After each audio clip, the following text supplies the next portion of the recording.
مرد کی پہلے ذمہ داری یہ ہے کہ وہ مہر دے گا. مہر دینا مرد کی ذمہ داری ہے، ضروری ہے بیوی کے حقوق میں. سورہ نساء آیت نمبر 4 دلیل ہے. بہترین حق مہر وہ ہے جس میں آسانی ہو. اللہ کے رسول صلی اللہ علیہ وسلم کی حدیث بھی ہے، اور ایک حدیث ہے بہترین حق مہر وہ ہو جس جو نکاح میں آسان ہو. مہر سب سے بہترین وہ ہے جو نکاح میں آسان ہو. کا مطلب کیا ہے؟ مہر فکسڈ نہیں ہے، ہر ایک کے لیے آپ اپنی طاقت کے مطابق کتنا بھی مہر طے کر سکتے ہیں. اگر کوئی غریب ہے تو وہ 50 روپے بھی دے، 500 بھی دے دے. امیر ہے تو 5 لاکھ بھی دے دے، 50 لاکھ بھی دے دے. کوئی سونے کی انگوٹھی بھی دے دے یا کوئی ڈائمنڈ رنگ بھی پہنا دے، آپ کی مرضی ہے. اور عورت کی مرضی ہے، وہ ڈیمانڈ کر سکتی ہے. لڑکی کا حق ہے یہ. مہر کے تعلق سے یہ بھی بات یاد رکھو، تمہارا حق ہے یہ. تم ڈیمانڈ کر سکتے اپنی مرضی سے. لیکن مہر میں آج ہمارا معاشرہ جیسا کہ لڑکیوں کے شادی کے معاملے میں اس سے کوئی بھی چیز پوچھی نہیں جاتی. ہاں ایک چیز پوچھی جاتی، شادی میں لڑکی کو ہر چیز اس کی پسند کی ملتی ہے سوائے اس کے دولہے کے، ہے نا. بہت سارے لوگ یہ بولتے ہیں دولہا پسند نہیں ہے، سب پسند کے مل گئے. کپڑے کیا بولے، وہ 1 لاکھ کے جوڑا ابا دلا دیے، کون سا رنگ ہونا وہ دلا دیے، کیسے زیور ہونا وہ دلا. دولہا پسند نہیں ہے، سب پسند ہے. ایسا نہیں ہونا. اسی طرح مہر بھی تم مانگ سکتے، تم طے کر سکتے، تمہاری مرضی. مجھے 50,000 ہونا مہر میں، تم بولنا. مجھے 5 لاکھ ہونا، تم بولنا. نہیں اگر دیندار ہے، نہیں جی ابا میرے لیے کوئی ضروری نہیں ہے، مجھے 500 بھی مل گئے تو چل جاتا، 5,000 بھی مل گئے تو چل جاتا. آپ کی مرضی ہے، ٹھیک ہے. اور وہ مہر کے پیسے بھی خرچ کرنا تمہاری ذمہ داری ہے، تمہاری مرضی، تم کیا بھی کر لو. لوگ کیا کرتے، کھینچ کے مہر میں 5,000 کو لے کے آتے، 2,000 کو لے کے آتے، وہ بھی لڑکی کے ہاتھ کو نہیں دیتے. کچھ لوگوں کو تو دیکھا میں 1 لاکھ مہر لیا باپ، ایسا لڑکی کے گود میں رکھ کے نکال کے لے لیا، اپنے جیب میں رکھ لیا. نہیں، یہ خالی دکھانے کے واسطے لڑکی کو نہیں، وہ لڑکی کو دینے کے واسطے رہتا مہر. اس کی مرضی، انہیں 1 لاکھ لے کے کچھ بھی کر لیں، ثواب کے کاموں میں لگا لے، کھانے کے لیے کپڑوں کے لیے کچھ بھی لگا لے، یا نہیں تو کوئی پراپرٹی خرید کے رکھ لے، اس کی مرضی ہے. تو مہر ٹھیک ہے، تو مہر کتنا بھی آپ ڈیمانڈ کر سکتے، لیکن آسان ہونا چاہیے.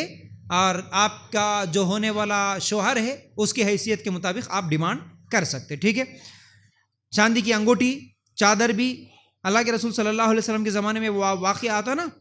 اللہ کے رسول صلی اللہ علیہ وسلم صحابی سے بولے تھے کہ جا کے دیکھ کے آ جا، تیرے گھر میں چاندی کی انگوٹھی ہے کیا؟ نہیں ہے تو سونے کی انگوٹھی تو بھی ہے کیا، دیکھ کے آ جا. وہ بھی نہیں ہے تو تجھے جتنا قرآن یاد ہے، یہ قرآن کے ہی عوض میں تیرا نکاح کر دے رہا ہوں، یہی تیرے لیے مہر بنا دے رہا ہوں. بول کے وہ عورت کو بولے کہ جتنا قرآن تیرے شوہر کو یاد ہے وہ شادی کے بعد تجھے سکھا دے گا، یہ تیرا مہر ہے. بول کے قرآن کی چند آیتوں پہ بھی اللہ کے رسول صلی اللہ علیہ وسلم نکاح کر کے دے دیے، ٹھیک ہے. پھر اسی طرح دوسری چیز یاد رکھو، آج مہر کا پیسہ بول کے الگ اس کے لیے طے کیا جاتا، اور الگ سے لڑکی کے لیے تم کتنا سونا ڈال رہے بول کے یہ الگ سے طے کیا جاتا. دیکھو اگر کوئی لڑکا میں کچھ بھی نہیں دیتا ہوں بھائی، صرف ایک 5,000 روپے ہے یا 10,000 روپے ہے، اسی میں یہی میرا مہر ہے، میں الگ سے اب سونا چاندی نہیں دے سکتا، تو بھی نکاح ہو جاتا. یا پھر اگر کوئی لڑکا یہ کہے کہ نہیں میں 1 تولہ 2 تولہ جو سونا دے رہا ہوں، جو سونا پہنا رہا ہوں، یہی میری طرف سے مہر ہے، تو الگ سے پیسوں کی ڈیمانڈ نہیں کی جا سکتی، ایسے بھی نکاح ہو جاتا. مہر سونے کی شکل میں بھی ہو سکتا، مہر پیسے کی شکل میں بھی ہو سکتا. یہ پہلا حق. دوسرا حق کیا ہے؟ نان و نفقہ، یعنی کھانے پینے کپڑے اور رہنے کی انتظام کرنے کی ذمہ داری یہ شوہر کی ہے. لڑکی شادی ہوئے جب سے اس عورت کا اور اس کے ہونے والے بچوں کا خرچہ کس کی ذمہ داری؟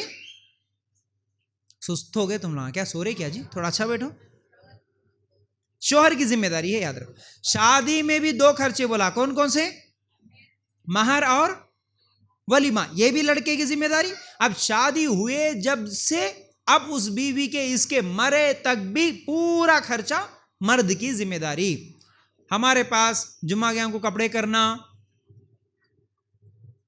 پہلی ڈیلیوری ننیال والے کرانا، ہاسپٹل کا خرچہ انہوں دینا، یہ جو چلتے ہیں نا یہ سب جائز نہیں ہے. پورا خرچہ لڑکے کی ذمہ داری، لڑکے کے گھر والوں کی ذمہ داری رہتی، یاد رکھو، ٹھیک ہے. تو یہ دوسرا حق ہے اس کا. اللہ کے رسول صلی اللہ علیہ وسلم نے کیا فرمایا؟ تم جو کھاتے ہو وہ تمہارے گھر والوں کے لیے کھلاؤ، تم جو پیتے ہو وہ پلاؤ، جو پہنتے ہو وہ پہناؤ، بولے اللہ کے رسول صلی اللہ علیہ وسلم. اور دوسری حدیث کیا ہے؟ اگر کوئی آدمی ایک روپیہ یا 1 دینار اللہ کے راستے میں خرچ کرتا ہے، اور 1 دینار غلام کو آزاد کرنے میں خرچ کرتا ہے، ایک مسکین کو دیتا ہے، اور ایک اپنے بیوی بچوں پر خرچ کرتا ہے۔ اللہ کے رسول صلی اللہ علیہ وسلم بولے کہ سب سے بہترین اور زیادہ ثواب جو بیوی بچوں پر خرچ کیا گیا ہو۔ تو اس لیے بیوی بچوں پر خرچ کرنا یہ مرد کی ذمہ داری ہے۔ کئی مردوں کو دیکھا جاتا آج تو ایسے بے غیرت مرد ہو گئے، پہلے دیکھ لے رہے شادی سے پہلے بچی کیا پڑھی، کیوں بولے تو ہم جاب کرائیں گے بعد میں۔ کچھ لوگ ڈھونڈ رہے بھی جاب کرنے والی دولہا نہیں چھونا میرے کو، یعنی خالی بیٹھ کے کھاتے ہوئے پھرتا آوارہ۔ کئی مردوں کو دیکھتے بے غیرتوں کو بیوی کی نوکریوں پہ زندگیاں گزار لیتے، کچھ بھی کام نہیں کرتے، بیوی کماتی انہیں گھر میں برتن دھوتا، عورت مرد بن جا رہی، مرد عورت بن جا رہا ہے۔ تو یاد رکھو خرچ کرنے کی ذمہ داری مرد کی ہے۔